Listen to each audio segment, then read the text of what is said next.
नमस्कार, मैं हूँ आपके साथ ईशा गुप्ता। आप देख रहे हैं जनता 24 न्यूज, जो रहे हर पल सच के साथ। तो आइए ले चलते हैं आपको आज की खास खबर की ओर।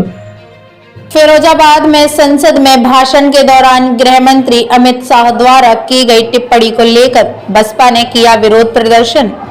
बाबा साहेब भीमराव अंबेडकर पर टिप्पणी को लेकर किया गया विरोध। बसपा सुप्रीमो मायावती के आह्वान पर जिला मुख्यालय पर पहुंचे सैकड़ों कार्यकर्ता। जिला मुख्यालय पर बसपा कार्यकर्ताओं के साथ बाबा साहेब के अनुयायी भी पहुंचे। विरोध प्रदर्शन के दौरान राष्ट्रपति के नाम अपर जिला अधिकारी को दिया गया ज्ञापन। जनपद फिरोजाबाद में बसपा सुप्रीमो मायावती के आह्वान पर आज बसपा के वरिष्ठ नेताओं की मौजूदगी में अमित शाह के विरोध में प्रदर्शन किया गया, जिसमें सैकड़ों की तादाद में पहुंचे बसपा कार्यकर्ता एवं भीमराव अंबेडकर के अनुयायियों ने भारत सरकार के गृह मंत्री अमित शाह के प्रति विरोध जाहिर किया। वहीं अमित शाह को बर्खास्तगी की मांग को लेकर एक राष्ट्रपति के नाम ज्ञापन अपर जिलाधिकारी को दिया और कार्यकर्ताओं ने विरोध में नारे लगाते हुए जय भीम के नारे भी लगाए। इस मौके पर बसपा जिलाध्यक्ष के साथ अन्य नेता मौजूद रहे। ब्यूरो रिपोर्ट फिरोजाबाद, जनता 24 न्यूज, रिपोर्टर गौरव राठौर।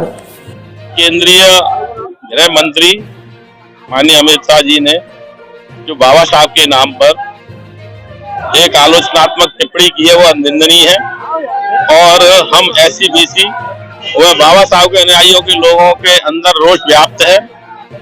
ऐसे उच्च पद पर रहने के बाद में अगर इतनी छोटी मानसिकता भाजपा वालों की हो सकती है, तो ये देश के लिए बहुत बड़ा खतरे का संकेत है। ये लोग हमारे बाबा साहब के संविधान को नहीं बदल पाए, लेकिन बाबा साहब के लिए इस तरीके का शब्दों का प्रयोग कर आलोचित करने का काम कर रहे हैं, जो कि इनको बहुजन समाज कभी बर्दाश्त करने का काम नहीं करेगा।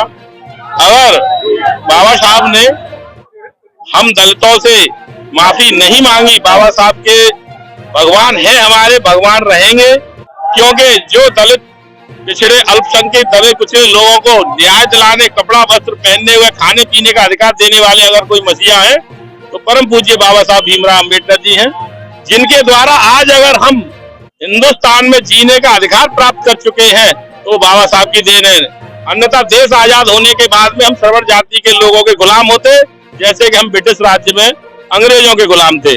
तो जो भगवान बाबा साहब भीमराव अंबेडकर जी ने हमें सम्मान दिया है, उसको हम कतई इन लोगों से आलोचनात्मक टिप्पणी पर बर्दाश्त नहीं करेंगे। इनको मुंह तोड़ जवाब देंगे और इनको ये सिखा देंगे कि बाबा साहब हमारे भगवान हैं। हम ऐसे काल्पनिक भगवानों को नहीं मानते जिसको ये लोग हम पर जबरन थोपना चाहते हैं। हम जीते जाते उस भगवान को मानते हैं जिस भगवान ने हमको जीने का, रहने का, सहने का और हमको सम्मानित करने का काम किया है। ऐसे परम पूज्य बाबा साहब के चरणों में बार बार नमन करता हूँ और मैं अमित शाह से कहता हूँ कि आप केंद्रीय मंत्री हैं, कितने दिनों के हैं? 5 साल बाद सरकार बदलेगी, बाबा साहब के संविधान के अनुसार फिर कोई नया बैठेगा, फिर तुम्हारा क्या होगा, तुम ये सोचने के लिए भी तैयार रहो।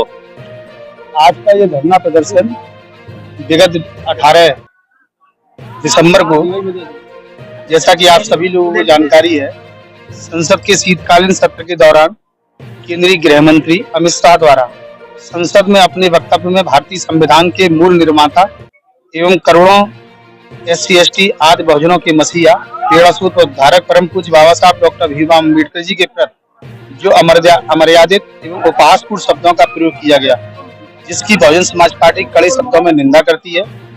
और इसके साथ न केवल ये जो उन्होंने कहा वो बहुत ही अशोभनीय है, बाबा साहब के प्रति गहरी असंवेदनशीलता व जातवादी मानसिकता को भी उनका प्रदर्शित करती है। इससे बहुजन समाज के आत्मसम्मान व स्वाभिमान को काफी ठेस पहुंचाई गई। इसको लेकर समाज के हर वर्ग में बीच भारी रोष व आक्रोश व्याप्त है।